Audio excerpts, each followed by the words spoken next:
வணக்கம் மக்களே. தமிழகத்தில் ரேஷன் அட்டைதாரர்களுக்கு வழங்கிட்டு இருக்கக்கூடிய மகளிர் உரிமை தொகை ரூபாய் 1000 குறித்து மிக மிக முக்கியமான ஒரு அறிவிப்பு வெளியாயிருக்கு.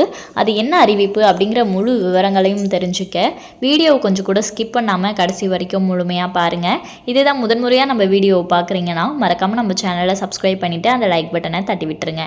வாங்க வீடியோக்குள்ளே போகலாம். மகளிர் உரிமை தொகை குடும்ப தலைவி அல்லாத பெண்களுக்கும் கிடைக்கும் என்று தகவல்கள் தெரிவிக்கின்றன. தமிழக செயல்படுத்தப்படும் மகளிர் உரிமை தொகை திட்டத்தில் விடுபட்டவர்கள் ஜூலை 15ஆம் தேதி முதல் விண்ணப்பிக்கலாம் என்று அறிவிக்கப்பட்டிருக்கும் நிலையில் குடும்ப தலைவி அல்லாத பெண்களுக்கும் இந்த உதவி கிடைக்கும் என்பது குறிப்பிடத்தக்கது.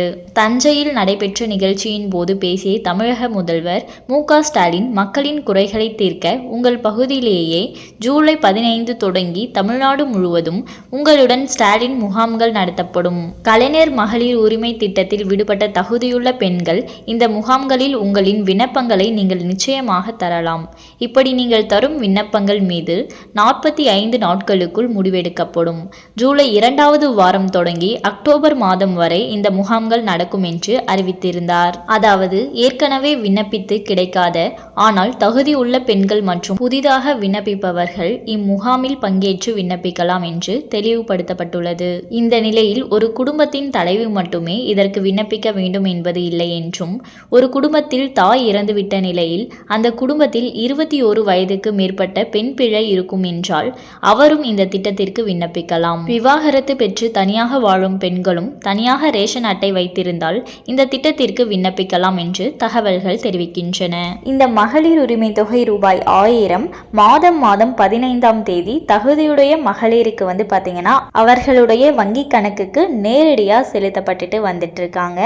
அந்த வகையில் யாருக்கெல்லாம் 21 வயது பூர்த்தி ஆயிருக்கோ அவர்கள் தாராளமாக மகளிர் உரிமை தொகை ரூபாய் 1000க்கு விண்ணப்பிக்கலாம். ஸோ பார்த்தீங்கன்னா உங்கள் வீட்டில் ஒரு வேளை அம்மா இறந்துட்டாங்க, குடும்ப தலைவி இல்லை அப்படின்ற பட்சத்தில் நீங்கள் தான் உங்களுக்கு 21 வயது பூர்த்தி அடைஞ்சிருந்தா நீங்கள் பார்த்தீங்கன்னா விண்ணப்பித்து உங்களுக்கு இந்த மகளிர் உரிமை தொகையை வாங்கிக்க முடியும். மகளிர் உரிமை தொகைக்கு பார்த்தீங்கன்னா நிறைய பேர் அப்ளை பண்ணி அதில் பல பேருக்கு பார்த்தீங்கன்னா மகளிர் உரிமை தொகை அவர்களுடைய அக்கௌண்ட்க்கு வந்துட்டு இருக்கு.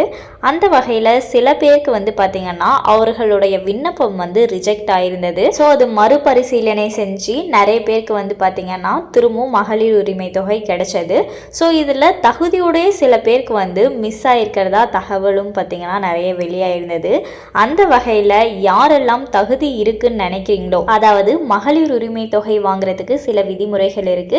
இந்த விதிமுறைகளை நீங்க பூர்த்தி செய்றீங்க அப்படின்ற பட்சத்தில் கட்டாயம் நீங்க மகளிர் உரிமை தொகைக்கு பார்த்தீங்கன்னா அப்ளை பண்ணி உங்களால மகளிர் உரிமை தொகையை வாங்கிக்க முடியும் அப்படின்னு சொல்லியிருக்காங்க. ஸோ நீங்க மறுபடியும் அப்ளை பண்ணும் போது எந்த தவறுனால உங்களோட விண்ணப்பம் நிராகரிக்கப்பட்டதோ அந்த தவறுகளை எல்லாம் சரி செஞ்சுக்கிட்டு விண்ணப்பிச்சிங்கன்னா கட்டாயம் உங்களுக்கும் மகளிர் உரிமை தொகை அப்படிங்கிறது கிடைக்கும். அண்ட் மேலும் இது போன்ற அரசாங்கம் சார்ந்த அனைத்து அப்டேட்களையும் உடனுக்குடனே தெரிஞ்சுக்கணும்னு நினச்சிங்கன்னா மறக்காமல் நம்ம சேனலை சப்ஸ்கிரைப் பண்ணி பக்கத்தில் இருக்க பெல் ஐக்கானை கிளிக் பண்ணி அதில் ஆளுங்கிற ஆப்ஷனை செட் பண்ணி வச்சுக்கோங்க. அப்போ தான் நம்ம அப்லோட் பண்ணுற வீடியோ உடனுக்குடனே உங்களுக்கு நோட்டிஃபிகேஷனாக சேரும். அது மட்டும் இல்லாமல் அந்த லைக் பட்டனை தட்டி விட்டுருங்க. தேங்க்ஸ் ஃபார் வாட்சிங்.